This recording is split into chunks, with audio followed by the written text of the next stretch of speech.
Seorang bukan Islam dari DAP bangun mempertahankan maruah seorang Islam yang lain yang dihina oleh MP PAS. Itulah betapa buruknya akhlak ahli Parlimen PAS. Saya nak bagi tahu saudara. Langsung tak ada akhlak, tak hormat orang. Kenapa? Kerana benci sangat dengan DAP. Sehingga dia lupa dalam DAP tu ada berapa ramai lagi. Ahli Parlimen saja ada 3 orang. Ahli-ahli yang lain, yang kelulusan Azhar pun ada dalam DAP. Kenapa tergamak lidah dia nak kata DAP KP?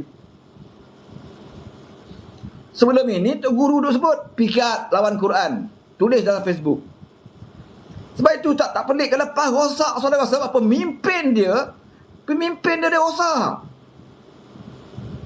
Sebab tu hari ni orang viralkan, dia kata, oh benarkah ada PAS akan masuk dalam kerajaan paduan? Saya nak bagi tahu saudara, yang duk viral hari ni, yang duk mengatakan PAS mungkin akan sertai kerajaan paduan, saya nak bagi tahu itu omong-omong kosong, cerita-cerita dongeng. Saya nak bagi tahu saudara, selagi lebay hadi pimpin PAS, usaha haraplah PAS akan bersama dengan kerajaan paduan. Usaha mimpi PAS akan menyertai kerajaan paduan selagi PAS itu dipimpin oleh Lebay Hadi. Sebab Lebay Hadi ini, dia ada masalah peribadi dia dengan Datuk Seri Anwar Ibrahim. Daripada dulu lagi, bukan sekarang, dulu lagi pun. Di zaman Tok Guru Nik Aziz ada lagi, Hadi ni bukan orang yang mesra dengan Datuk Seri Anwar Ibrahim. Dia terpaksa terima keadilan dalam Pakatan Rakyat kerana waktu itu adalah keputusan Musyirul Ampas Tuan Guru Nik Aziz. Bukan kerana kehendak dia. Sebab itu bila almarhum Tok Guru Nik Aziz meninggal dunia, merah lagi kubur almarhum Tok Guru Nik Aziz. PAS mengambil keputusan keluar daripada Pakatan Rakyat. Memang itu dinanti-nantikan oleh Lebay Hadi. Dia takkan ingin bersama dengan Anwar Ibrahim. Sebab itu kalau hari ini orang cakap, betul ke PAS akan join kerajaan paduan? Saya kata ini cerita dongeng. Saya tahu di kalangan penyokong-penyokong PAS memang ada yang nak dan bersetuju dan juga percaya, yakin dengan kepimpinan PMX. Memang ada. Di kalangan ahli PAS memang ada yang yakin dengan kepimpinan PMX. Tetapi mereka tidak boleh menunjukkan kekuatan mereka, suara mereka di dalam PAS. Mereka hanya yakin dan mahukan agar PAS ini bersama dengan kerajaan perpaduan. Itu adalah angan-angan mereka. Tapi saya nak bagi tahu kepada puak-puak ini, puak-puak yang masih mengharapkan agar PAS kembali bersama dalam kerajaan paduan atau bersama dengan keadilan, lupakan itu selagi Haji Hadi memimpin PAS.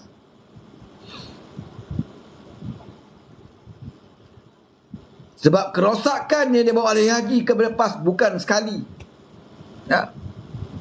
Cubaan dia untuk meruntuhkan mana-mana kawan-kawan yang bersama dengan dia dimulai oleh Haji Hadi. Siapa kawan yang tidak pernah dia khianat? Dia pernah bersama kita Pakatan Rakyat. Dalam berkawan dia pernah buat rundingan ladang gelap dengan UMNO waktu itu bersama Pak Allah. Siapa kepala dia? Siapa kepala dia waktu itu? Sehingga Tok Guru Nik Aziz jadi marah.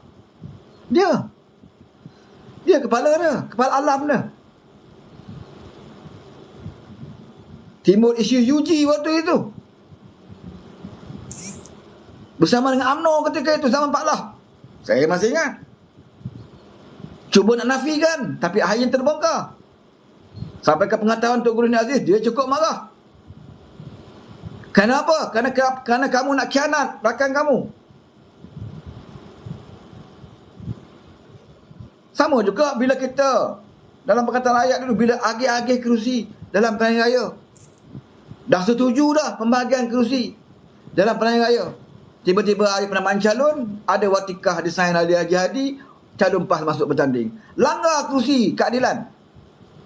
Langgar kerusi rakan-rakan yang lain. Bukan satu, banyak kerusi. Walhal dalam rundingan kita bersama pengarah-pengarah pilihan raya semua, dah sepakat.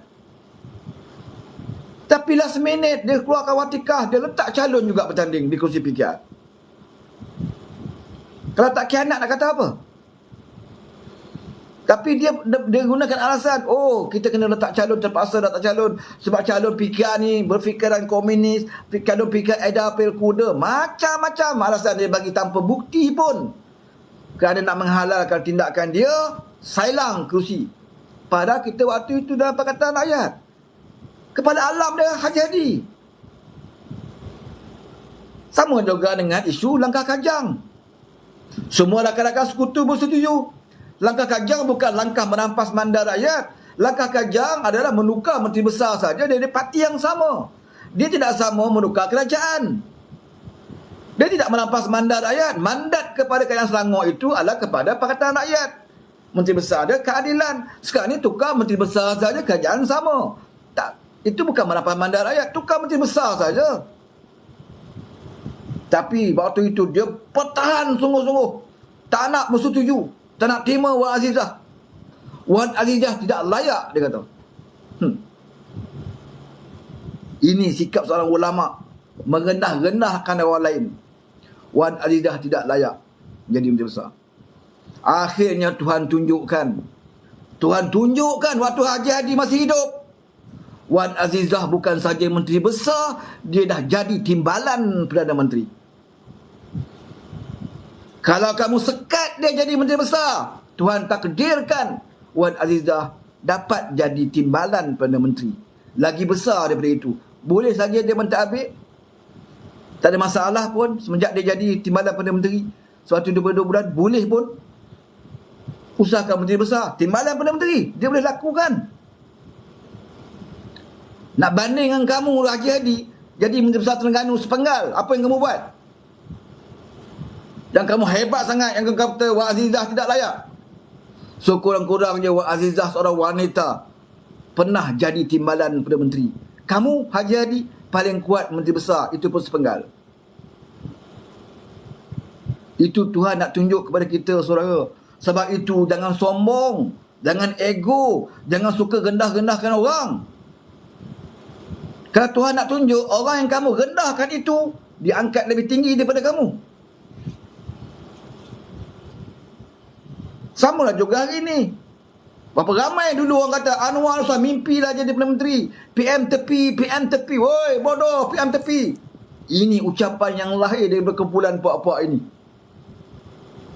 Bila Muhyiddin kata PM tepi, PM tepi, hoi, bodoh, PM tepi, takbir, kata penyokong di bawah. Memperbodohkan orang disambut dengan lawangan takbir. Tapi bukan lawangan takbir itu menandakan kamu betul. Kamu serulah nama Tuhan ribuan kali sekalipun, tapi kalau kamu buat perkara yang biadab, biadab tetap biadab. Kalau kamu bersorak takbir bila seorang pemimpin mencarut atas pentas, apakah kamu ingat dengan takbir kamu itu mensucikan perkataan lucah dan carut maki hamun? Kamu salah. Kamu telah menyalahgunakan takbir, membesarkan nama Allah di dalam suasana yang tak betul, dalam keadaan yang tidak betul, dalam keadaan haram. Kamu melaungkan takbir.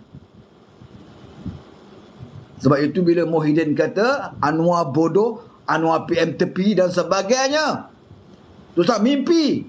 Tapi Tuhan kata kun fayakun. Tuhan nak dia angkat pemimpin, dia akan angkat. Walaupun dengan cara yang kita tidak pernah terfikir pun. Tidak ada seorang pun terfikir Anwar jadi Perdana Menteri dengan cara ini. Siapa boleh lawan? Cakaplah, dah cukup jumlah. Lebih dari cukup. Sebutlah ribu kali pun. Tapi kalau Tuhan kata Anwar jadi Perdana Menteri, Anwar jadi Perdana Menteri, siapa boleh halang? Walaupun hari ini Tuan bin Toman beritahu perwakilan sabar, tak lama dah kita pergi Putrajaya. Laungkanlah banyak mana wahai Tuan bin Toman. Tapi kalau Tuhan kata kerajaan ini kekal, maka dianya akan kekal. Kalau Tuhan kata kerajaan ini jatuh, tanpa kamu bercakap pun dia akan jatuh. Ini kehendak Tuhan. Kita rakyat Malaysia sentiasa berdoa agar kita tidak mahu lagi kerajaan yang gagal yang dahulu kembali mengambil alih kerajaan hari ini. Kita tak kata kerajaan hari ini sempurna sepenuhnya. Tak ada kerajaan di dunia ini yang sempurna kecuali kerajaan Allah Subhanahu Wa Taala. Tak ada kerajaan yang dipimpin oleh makhluk ini sempurna, tak ada. Tetapi dalam sejarah negara kita, Belum ada lagi Perdana Menteri yang lebih baik daripada menteri yang ada hari ini. Baru 10 bulan, 11 bulan, saudara. Kecuali kita berfikiran tertutup, kita jumut. Ya? Kita jumut, fikiran kita tertutup, maka kita tetap akan akui Anwar tidak boleh dan tidak layak memimpin negara ini. Tapi kalau kita berfikiran positif, ya, jujur dengan diri sendiri, maka tidak boleh tidak kita mesti mengatakan bahawa Anwar adalah lebih baik daripada Perdana Menteri sebelum ini, lebih baik daripada Muhyiddin, lebih baik daripada Ismail Sabri, paling-paling tidak. Dalam ucapan Muhyiddin semalam, sepatutnya dia bercakap depan cermin, kan? Apabila dia katakan bajet Anwar bajet membazir, bajet Anwar menyusahkan rakyat. Orang yang kata bajet Anwar bajet membazir, orang itulah yang meluluskan 38 berapa juta untuk renovate rumah Perdana Menteri waktu dia jadi Perdana Menteri dulu. Puluhan juta duit rakyat digunakan hanya untuk mengindahkan rumah dia, mengindahkan mahligai dia. Ni zaman Muhyiddin Yassin, saya nak beritahu. Yang bercakap tentang Anwar membazir ni. Ni wajah dia. Si Tompok Din Cirit ni. Orang yang kata Anwar membazir semalam dalam parlimen, orang inilah yang tempah Mercedes dekat 2 juta untuk kegunaan Perdana Menteri. Sebab dia ingat dia boleh jadi Perdana Menteri lagi. Dia yakin dia boleh jadi Perdana Menteri lagi, dia tempah Mercedes dekat 2 juta. Tapi wa makaru wa makarallah wallahu khairul makirin. Kamu rancang, Allah juga merancang, dan sebaik-baik perancangan itu adalah Allah.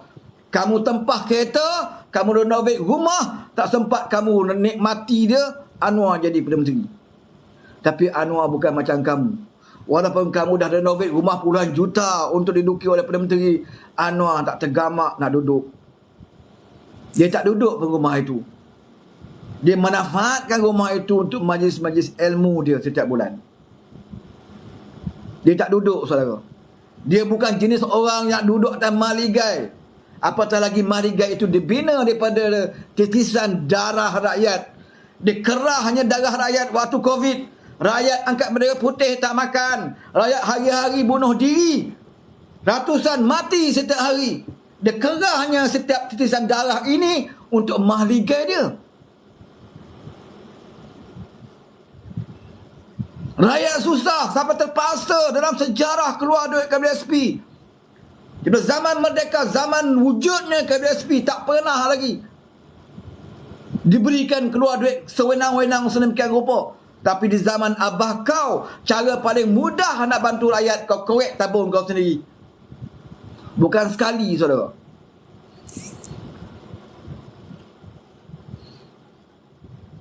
Rakyat suka, memang sukalah, saudara. Macam kita benarkan anak kita korek tabung yang kita suruh dia buat, tabung gajah tu bagi tahu anak kita, orang ambil nak ada duit, pecah tabung. Memang anak kita suka. Tapi apakah kita seorang ayah yang bertanggungjawab? Itu yang persoalannya. Rakyat memang suka, rakyat akan puji, bagus abah kau. Besok boleh minta lagi tak? Boleh korek lagi tak? Boleh, kata abah kau. Habiskan duit tu dulu. Besok kita keluarkan lagi. Itu kerja abah kau. Duit yang diambil hasil kerajaan sepatutnya diberikan kepada puak-puak ini. Puak-puak yang perlukan duit waktu itu. Tetapi duit digunakan untuk renovate rumah dia. Puluhan juta, saudara. Bayangkan kalau dia tak renovate rumah itu, berapa orang tak perlu keluar dari KSP. Kalau dia tak renovate rumah itu, kurang-kurangnya dapat mengurangkan orang kat bendera putih nak makan. Tetapi dia tak peduli. Yang penting rumah kediaman rasmi aku mesti indah, kerana aku nak jadi Perdana Menteri sampai mampus. Sebab itu dia puluhan juta dia keluarkan duit. Tak cukup dengan itu, aku nak kenderaan mewah, tempah Mercedes. Sebab itu bila dia dah tempah, rumah dah siap, Allah kata bukan kamu yang layak duduk situ wahai Din Cirit. Aku angkat pemimpin lain yang rakyat mahukan, rakyat tunggu puluhan tahun untuk dia jadi Perdana Menteri. Dia lebih layak duduk situ. Tapi bagi Anwar Ibrahim, dia tidak tergamak duduk dalam mahligai seindah itu selagi masalah rakyat dia tidak atasi. Maka dia tak duduk. Aku nak kembangkan syiar Islam, aku akan gunakan rumah itu. Kereta Mercedes 2 juta itu, Anwar Ibrahim minta tengok balik, boleh tak pulangkan balik kereta tu. Batalkan tempahan itu. Ambil balik duit kalau dah bayar.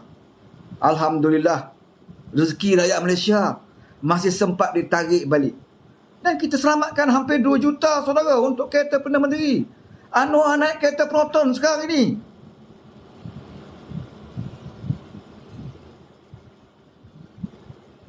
Ini yang kita katakan dia pemimpin zalim. Pemimpin yang tak ambil gaji dia. Oh, orang kata Anwar tak ambil gaji pun dia boleh makan. Memang dia boleh makan. Waktu dia pemangkang, waktu dia abim pun memang dia keluarga dia boleh makan. Sebab rezeki Allah yang bagi. Dia percaya dengan Allah. Sebab itu dia dulu lagi dia tak susah keluarga dia. Tapi tidaklah jutawan, tidaklah bilioner, tapi tak susah keluarga Anwar Ibrahim ni. Sebab apa? Sebab walaupun dia tahu dia bukanlah orang yang susah mana pun, ya, daripada keluarga yang bukan susah, tetapi dia tahu penderitaan orang-orang yang susah. Nak bantu orang miskin, tidak perlu kita jadi miskin. Kalau kita ada sifat nak bantu orang miskin, ya, kita tak perlu jadi miskin. Itu yang dilakukan oleh Anwar Ibrahim apabila dia bantu petani-petani di Baling. Dia dah rasa dah macam mana orang susah ni. Walaupun dia tidak pernah susah, tapi dia rasa denyut nadi orang susah. Sebab dia pernah berjuang bantu orang susah. Yang Sanusi selalu sebut, oh Anwar ni tahu apa orang miskin. Anwar ni tahu apa orang miskin. Cakap bohong, cakap bohong. Dia sendiri pun tak pernah miskin. Ini Sanusi cakap.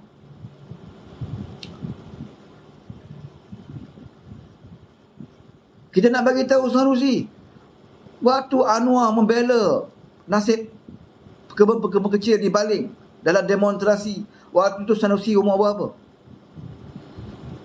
Waktu itu Sanusi umur berapa? Bukankah waktu itu kamu masih lagi pakai napkin main tai lagi? Kamu nak bicara tentang membela kemiskinan sekarang ini? Kamu nak pelekehkan Anwar Ibrahim?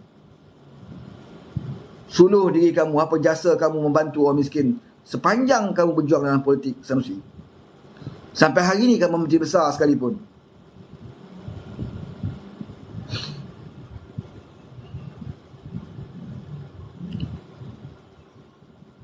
Jadi saya nak bagi tahu kepada, ya, ahli-ahli PAS terutamanya, ya, apabila Tuan Brain Toman sebut sabar-sabar kita akan Putrajaya, saya nak bagi tahu anda semua, ya, berpeganglah kepada, ya, bumi yang nyata. Berpijaklah kepada bumi yang nyata, ya. Janganlah kita kata betul, ya, Allah punya kuasa bila-bila masa kuasa itu dicabut. Betul, kita tidak akuikan kekuasaan Allah, ya, kerana kita dah dapat saksikan, ya, kekuasaan Allah itu. Bagaimana sebuah kerajaan yang wujud dalam negara kita 33 bulan yang lalu adalah sebuah kerajaan pengkhianatan, kerajaan yang tidak diangkat oleh pilihan raya. Itu takdir Allah. Dan Allah takdirkan supaya kita berfikir. Apa yang Allah nak tunjukkan kepada kita?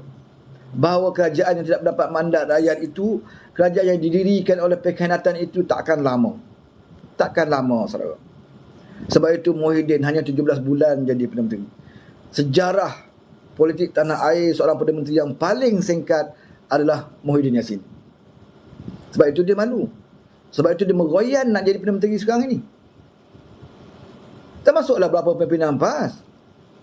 Mereka malu sebab jadi Menteri Kabinet yang paling pendek. Tempoh yang paling pendek jadi menteri. Ya, Ustaz Derih tu pun tak puas lagi nak jadi Menteri Agama tu. Ya, tak puas, tak terasa lagi sejuk badan dia. Belum terasa lagi seluruh badan dia kesejukan aircon dalam pejabat. Belum berasa lagi, tiba-tiba dah tak ada kerajaan. Si katik Tuan Mentor Oman tu pun, ya, belum puas lagi nak pakai jaket, pakai kot, pakai tie dalam pejabat menteri, tiba-tiba jatuh.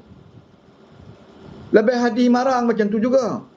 Tak puas lagi memonteng kat atas pejabat, kat atas parlimen, makan gaji buta, tak puas lagi. Sebab itu masing-masing meroyan. Dan mereka bertambah meroyan apabila satu persatu perancangan mereka gagal. Mereka dah hilang punca, saudara. Mereka dah hilang punca. Sebab itu mau tak mau, suka tak suka, benci kepada Mahathir, mereka terpaksa terima Mahathir sebagai mahaguru mereka. Mereka terpaksa terima Mahathir menjadi penasihat kepada seorang ulama yang bernama Hadi Awang. Tengok bagaimana Allah tunjukkan. Kalau Allah nak hinakan sesiapa pun, Allah boleh hinakan dia. Walaupun kita lihat dia sebagai ulama, kita anggap dia murabbi, kita anggap dia ayatullah, tak boleh disanggah, kena walak dengan dia. Tapi kalau Allah nak hinakan, sekelip mata Allah hinakan. Akhirnya orang yang kita anggap maha guru hebat ini, akhirnya terpaksa melutut dengan seorang penasihat yang bernama Mahathir Mohamad. Bayangkan seorang untuk guru kena pasang telinga dengar apa kata Mahathir. Yang dikatakan orang alim, akhirnya terpaksa dengar dengan orang yang munafik. Ini tanda-tanda nak kiamat, saudara. Kenapa? Kerana politik. Aku sanggup dengar siapa saja jadi penasihat, hatta iblis, asalkan aku boleh berkuasa. Ni jenis ni, usahakan Mahathir. Iblis pun kalau sanggup tolong aku, bagi nasihat pada aku untuk macam mana nak rampas kuasa, aku sanggup terima iblis sebagai penasihat.